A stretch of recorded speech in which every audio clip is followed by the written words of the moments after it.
espacio y procurar escuchar la palabra del Señor, también el saludarnos, el empezar la mañana todos pensando o meditando en una misma cosa. Damos gracias al Señor por esto y por los hermanos que ya están conectados.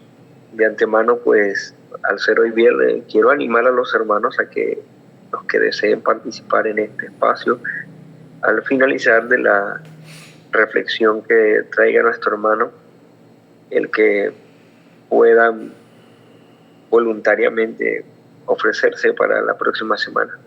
Entonces, desde ya, pues, para que los hermanos estén inquietándose a participar para la próxima semana. Nuestro hermano Arnold va a estar dirigiéndonos. Arnold, ¿cómo te encuentras primero? ¿Ya estás mejor? Sí, gracias al Señor, sí. Ok, adelante. Oremos. Bondadoso Dios y Padre, nos acercamos ante tu presencia esta mañana, adorándote por esta oportunidad de poder ver un nuevo día, oh Dios. Indignos somos de ello, pero gracias, oh Dios. Tú no nos pagas conforme a nuestras obras, oh Dios. Y por eso en este día, Señor, te adoramos y bendecimos tu nombre. Gracias, oh Dios, porque tu misericordia es grande, tu misericordia es nueva cada mañana. Permítenos en este día ajustarnos a tu voluntad en este día. Concédenos gracia para vivir de acuerdo a lo que tú mandas, Señor, y que nuestros deseos, nuestras concupiscencias no sean los que tomen el control de nuestras vidas y de nuestras acciones este día. Gracias, oh Dios, y permítenos, Dios, que tu palabra nos edifique y nos hable. Gracias te damos en Cristo Jesús. Amén. Bueno, hermanos, vamos a leer en el Génesis capítulo 32. Dice: Jacob siguió su camino y les salieron al encuentro ángeles de Dios. Y dijo Jacob, cuando los vio: Campamento de Dios es este. Y llamó el nombre de aquel lugar Mahanaim. Y envió Jacob mensajeros delante de sí a Esaú su hermano, a la tierra de Seir, campo de Edom. Y les mandó diciendo: Así diréis a mi señor Esaú: Así dice tu siervo Jacob: Con Labán he morado y me he detenido hasta ahora, y tengo vacas, asnos, ovejas, y siervos y siervas, y envió a decirlo a mi señor para hallar gracia en tus ojos. Y los mensajeros volvieron a Jacob diciendo: Vinimos a tu hermano Esaú, y él también viene a recibirte, y 400 hombres con él. Entonces Jacob tuvo gran temor y se angustió, y distribuyó el pueblo que tenía consigo, y las ovejas y las vacas y los camellos en 2 campamentos. Y dijo: Si viene Esaú contra un campamento y lo ataca, el otro escapará. Y dijo Jacob: Dios de mi padre Abraham y Dios de mi padre Isaac, Jehová que me dijiste: Vuelve a tu tierra y a tu parentela, y yo te haré bien, menor soy que todas tus misericordias y que toda la verdad que has usado para con tu siervo. Pues con mi callado pasé este Jordán, y ahora estoy sobre 2 campamentos. Líbrame ahora de la mano de mi hermano, de la mano de Esaú, porque le temo. No venga acaso y me hiera la madre con los hijos. Y tú has dicho: Yo te haré bien, y tu descendencia será como la arena del mar, que no se puede contar por la multitud. Y durmió allí aquella noche, y tomó de lo que le vino a la mano un presente para su hermano Esaú: 200 cabras y 20 machos cabríos, 200 ovejas y 20 carneros, 30 camellas paridas con sus crías, 40 vacas y 10 novillos, 20 asnas y 10 borricos. Y lo entregó a sus siervos, cada manada de por sí, y dijo a su siervo: Pasad delante de mí y poned espacio entre manada y manada. Y mandó el primero diciendo: Si Esaú mi hermano te encontrare y te preguntare diciendo: ¿De quién eres y a dónde vas? ¿Y para quién es esto que llevas delante de ti? Entonces dirás: Es un presente de tu siervo Jacob, que envía a mi señor Esaú, y he aquí también él viene tras nosotros. Mandó también el segundo y al tercero, y a todos los que iban tras aquellas manadas, diciendo: Conforme a esto hablaréis a Esaú cuando lo hallaréis, y diréis también: He aquí tu siervo Jacob viene tras nosotros, porque dijo: Apaciguaré su ira con el presente que va delante de mí, y después veré su rostro. quizás le seré acepto. Pasó pues el presente delante de él, y él durmió aquella noche en el campamento. Y se levantó aquella noche y tomó sus 2 mujeres y sus 2 siervas y sus 11 hijos y pasó el vado de Jabot. Los tomó pues e hizo pasar el arroyo a ellos y a todo lo que tenía. Así se quedó Jacob solo y luchó con él un varón hasta que rayaba el alba. Y cuando el varón vio que no podía con él, tocó con el sitio del encaje de su muslo y se descoyuntó el muslo de Jacob mientras con él luchaba. Y dijo: déjame, porque raya el alba. Y Jacob le respondió: no te dejaré si no me bendices. Y el varón le dijo: ¿cuál es tu nombre? Y él respondió: Jacob. Y el varón le dijo: no se dirá más tu nombre Jacob, sino Israel, porque has luchado con Dios y con los hombres y has vencido. Entonces Jacob le preguntó y dijo: declárame ahora tu nombre. Y el varón respondió: ¿por qué me preguntas por mi nombre? Y lo bendijo allí. Y llamó Jacob el nombre de aquel lugar Peniel, porque dijo: vi a Dios cara a cara y fue librada mi alma. Y cuando había pasado Peniel, le salió el sol y cojeaba de su cadera. Por esto no comen los hijos de Israel hasta hoy del tendón que se contrajo, el cual está en el encaje del muslo, porque tocó a Jacob este sitio de su muslo en el tendón que se contrajo. Bueno, amados, vamos a estar meditando en este pasaje en esta mañana. El capítulo 32 de Génesis empieza progresivamente a mostrar el fruto de 20 años de trato divino en la vida de Jacob. 20 años en los cuales Jacob tuvo que aprender duramente que el pecado tiene consecuencias, que no es algo que simplemente cometemos y que queda impune. No, nuestro Dios tarde o temprano desnuda delante de nuestros propios Él mismo, a fin de que experimentemos sus amargas consecuencias. Jacob tuvo que ver durante estos años cómo jugaban con él, cómo le mentían, cómo le robaban y cómo lo engañaban, tal como él lo hizo con su hermano Esaú en el pasado. Una y otra vez Dios le recordaba que Él aborrece todo tipo de engaño y que también Él es el juez justo que juzgaba la causa del agraviado.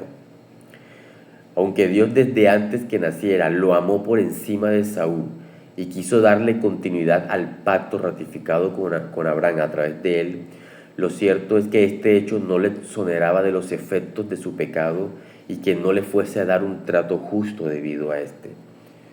Solo la gracia benevolente de Dios puede permitir que su propósito se cumpla en nosotros sin pasar por alto la debilidad humana como lo es el pecado remanente. Aunque el pecado no puede dejarnos postrado para siempre, a los verdaderos creyentes sí puede traer lágrimas a sus vidas y mucho dolor. Decía el pastor George Whitefield en uno de sus sermones: aunque no podemos apartarnos permanentemente de Dios, el pecado sí puede hacer que terminemos el resto de nuestros días con huesos rotos. Finalmente, cuando Dios consideró que la lección había sido aprendida, decidió que era tiempo de poner fin al destierro. Él mismo traería a su siervo en proceso de restauración desde Harán en Mesopotamia hasta la tierra que juró a Abraham, para enfrentarlo con los demonios de su pasado que lo atemorizaban. Pero no lo haría solo, lo haría tomado de su mano. En Génesis 31, versículo 3, él le dice a Jacob: también Jehová dijo a Jacob: vuelve a la tierra de tus padres y a tu parentela, y yo estaré contigo. De esta forma cumpliría su propósito en él, y se ponía fin al destierro por medio del cual él misericordiosamente guardó su vida. Así que analicemos un poco las implicaciones de este acto de volver en la vida de Jacob, hablando primeramente del temor a enfrentar el pasado. El capítulo 32 nos dice que la partida de Jacob de Harán lo hizo en una actitud de temor. El verso 7 y el verso 11 muestran lo aterrorizado que estaba, ya que no sabía con lo que se iba a encontrar durante el camino o una vez llegara a Canaán. puesto que la tierra de Seir, el lugar donde Esaú habitaba y en el cual se había hecho poderoso, era un paso obligado para la caravana, había más que razones para temer, teniendo en cuenta la afrenta del pasado. A pesar de todo esto, pese a todo su temor, en el verso 1 podemos ver que su viaje estaba custodiado por guardianes celestiales enviados por el mismo Dios para acompañarlo. No se puede saber a ciencia cierta la naturaleza de esta manifestación. No sabemos si fue una visión, un sueño o un hecho tangible. Sin embargo, lo que importa es lo que significaba para él y su viaje. El campamento de Dios, de las huestes divinas, estaban alrededor de él para defenderlo de cualquier peligro. Por eso lo llamó Mahanaim. Jacob no era consciente de ello, pero el Señor lo estaba guardando en su viaje de regreso, en el momento justo, a la tierra que él le daría a su descendencia en el futuro, tierra de la cual, como lo dijimos antes, había sido desterrado por su pecado. No había enemigo lo suficientemente fuerte para enfrentarlo, y eso incluía a su hermano, pero como lo dijimos, Jacob no lo sabía. La gracia obrada en su vida durante este tiempo lo llevó a reconocer que era necesario resarcir el daño hecho y que era algo que no se podía posponer más. Aunque el miedo lo carcomía, era necesario hacer lo correcto. La determinación de Jacob nos enseña que en muchas ocasiones debemos realizar los deberes de la fe, aunque nuestras emociones nos dicten otra cosa, confiando únicamente en Dios y que Él guía las cosas hacia el mejor resultado posible. Al no tener una visión tan amplia de la realidad y de la vida tal cual Dios la tiene, se hace necesario avanzar por lo que creemos y no por lo que vemos. Esta es la manera en la cual a los santos se le pide andar. Vemos que el trato de Dios surtió efecto cuando vemos que Jacob enfrenta el problema no con sus fuerzas carnales, sino con las del Señor, al hacerlo con mansedumbre y reverencia en medio del temor que sentía. Él no buscaba la confrontación, sino la paz, un distintivo de todos los creyentes. Jacob podía tener entre su gente siervos con los cuales podría enfrentar el peligro en una confrontación armada. Sin embargo, optó por la vía pacífica, entendiendo que la blanda respuesta aplaca la ira, mas la palabra áspera hace subir el furor. Jacob reconoce que su hermano es el agraviado y que por tanto tiene razones para exigir que la afrenta sea saldada con su propia vida y que esto sería algo justo, una figura de lo que significa el arrepentimiento en la vida del cristiano, un constante reconocimiento de la culpabilidad propia y de que la ira divina hacia el pecado debe ser apaciguada tal como lo quiso hacer Jacob con su hermano. La humildad que él mostró y la renuncia a toda prerrogativa es la prueba de que su arrepentimiento era verdadero y que el fruto apacible de justicia se había hecho manifiesto en su vida. Por otra parte, Esaú, convertido ya en un poderoso príncipe, tomó 400 hombres para recibir a Jacob. No está clara la intención de Esaú al llevar tantos hombres para encontrarse con su hermano. Lo más probable es que haya sido para destruirlo. Quizás Esaú, al recordar esa antigua profecía que recibió su madre Rebeca, de que él serviría al mayor y que un pueblo sería más fuerte que el otro, quizás pensó que podría revertir esa profecía si tan solo mataba a Jacob y así de paso vengaba la ofensa. Lo realmente cierto es que cualquiera que haya sido la intención de Esaú, Dios estaba en control de la situación y no permitiría que Jacob sufriese daño alguno. Ni un solo pelo de Jacob caería a tierra. Usaba dichas circunstancias para enseñarle solo dependencia a él. Finalmente, el temor le señalaba su debilidad, pero le señalaba también el poder del gran Dios que se le había aparecido en Betel y al cual le había hecho un voto, y que ahora lo estaba llevando de vuelta al lugar donde haría de él una gran nación. Hablemos ahora del otro aspecto que se puede ver en el capítulo 32. la fortaleza para enfrentar el pasado. Creo que esto es lo más importante que se puede ver en este capítulo.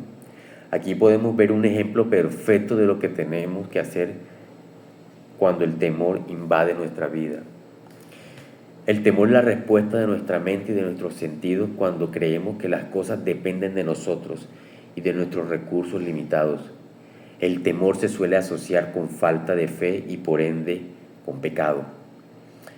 En los asuntos de fe no estamos llamados a pelear con nuestras fuerzas, sino con las de Dios. La palabra de Dios nos advierte que nuestras fuerzas no son suficientes para enfrentar las dificultades de la fe que suponen el día a día. Recordemos las palabras del profeta Zacarías en el capítulo 4, versículo 6.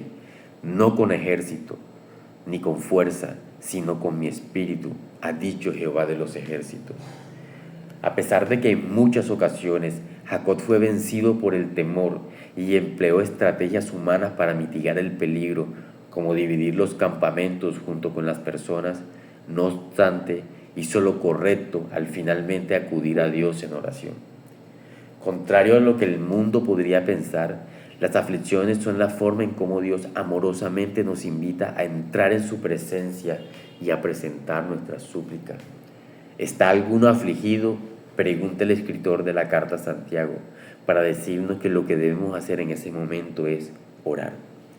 También nos dice en Filipenses capítulo 4, versículos 6 al 7, por nada estéis afanosos, sino sean conocidas vuestras peticiones delante de Dios en toda oración y ruego con acción de gracia. Y la paz de Dios, que sobrepasa todo entendimiento, guardará vuestros corazones y vuestros pensamientos en Cristo Jesús. El temor nos nubla el entendimiento y hace que perdamos la perspectiva de lo que realmente tenemos que hacer en los momentos de aflicción, principalmente en los que corremos peligro. En el verso 11 se puede ver cómo Jacob abre su corazón al Señor y expresa su miedo al decir que estaba asustado. Líbrame ahora de la mano de mi hermano, de la mano de Saúl, porque le temo. Jacob sabía que solo Dios podía librarlo en aquel momento de adversidad. Dice el salmista en el Salmo 50, invócame en el día de la angustia, yo te libraré y tú me glorificarás. En este punto, en el cual se puede apreciar una de las escenas más extrañas y oscuras de Génesis, pero que significó para Jacob su propia liberación. En muchas ocasiones Dios obra en formas que no son coherentes con la lógica, pero siempre y sin lugar a duda corre en auxilio de sus siervos. El capítulo nos cuenta que Jacob luchó con un varón durante toda la noche que se entiende que era Dios en una forma antropomórfica y que además de esto Jacob lo venció y lo forzó a que lo bendijera. Analicemos un poco esta escena que deja más preguntas que respuestas. No todos los detalles son claros y habrá algunas cosas que nunca entenderemos. Otros se pueden explicar a través de la analogía de la fe.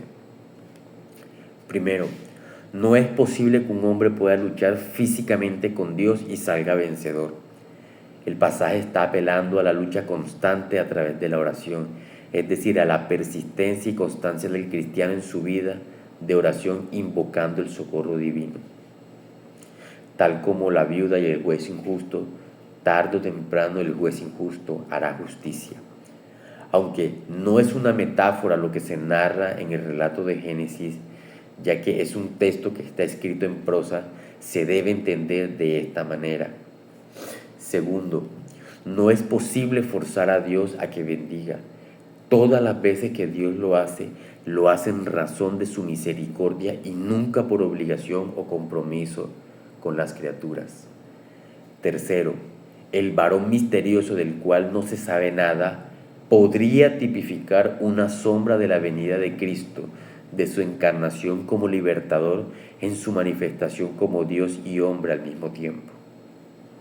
Y cuarto, la respuesta que da luego de que Jacob le pregunta cuál es su nombre podría ser una referencia a que el nombre de Dios es más que una palabra o un concepto que no puede ser plenamente comprendido por la mente humana, Quizás por eso no responde a la pregunta de Jacob, sino que simplemente pasa a bendecirlo.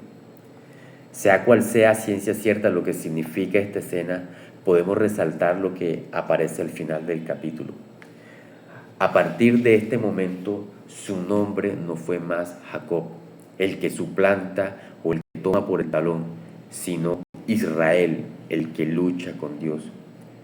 Dios no solo lo ayudó a enfrentar su pasado, sino que le dio una nueva identidad reflejada en un nuevo nombre, ya que no era aquel que estaba a la sombra de su hermano envidiando lo que él tenía, sino que era aquel que por medio de una oración intensa pedía algo a Dios y él se lo concedía.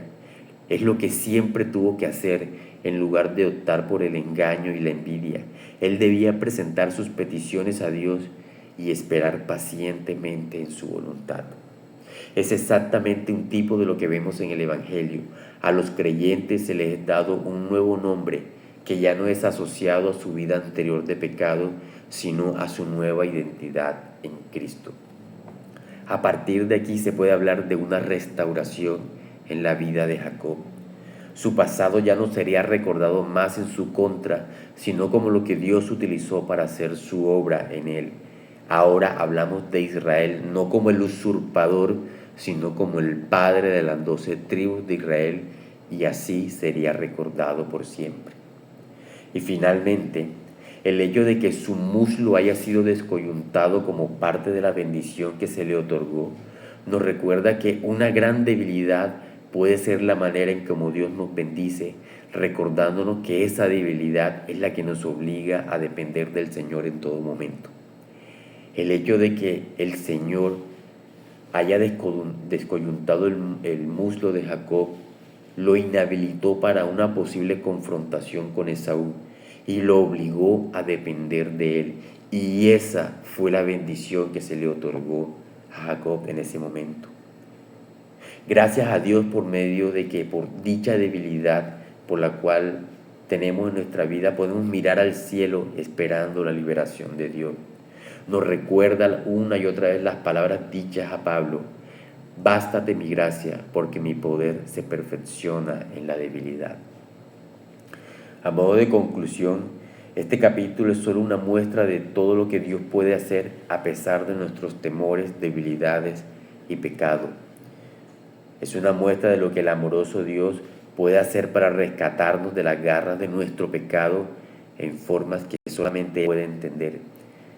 Que el pecado no frustra el propósito divino y que Dios a simples pecadores les otorga una nueva identidad y una nueva vida y un nuevo nombre en su reino, tal como lo hizo un día con Jacob, el padre de las 12 tribus de Israel. Oremos, mis hermanos. Bendito Dios, te damos muchas gracias por tu bondad, por tu misericordia, por cómo nos has hablado en esta mañana por medio de tu palabra. Gracias, oh Dios, porque por medio de ella podemos entender que por todas esas historias, oh Dios, tú nos hablas, oh Dios, y tú prometes, oh Dios, cumplir tu propósito en nuestra vida, así como lo cumpliste en la vida de ellos. Es una muestra, oh Dios, de que tú eres fiel, oh Dios. Tú lo que dices, Señor, lo cumples, oh Dios, y te damos gracias por eso. Gracias por la misericordia con la cual sobrecoge nuestra vida, oh Dios, al no darlo lo que merecemos, oh Dios, sino permitir, oh Dios, que tus propósitos perfectos se puedan perfeccionar en nuestra vida, oh Dios. Te damos muchas gracias en el nombre de Jesucristo. Amén y amén.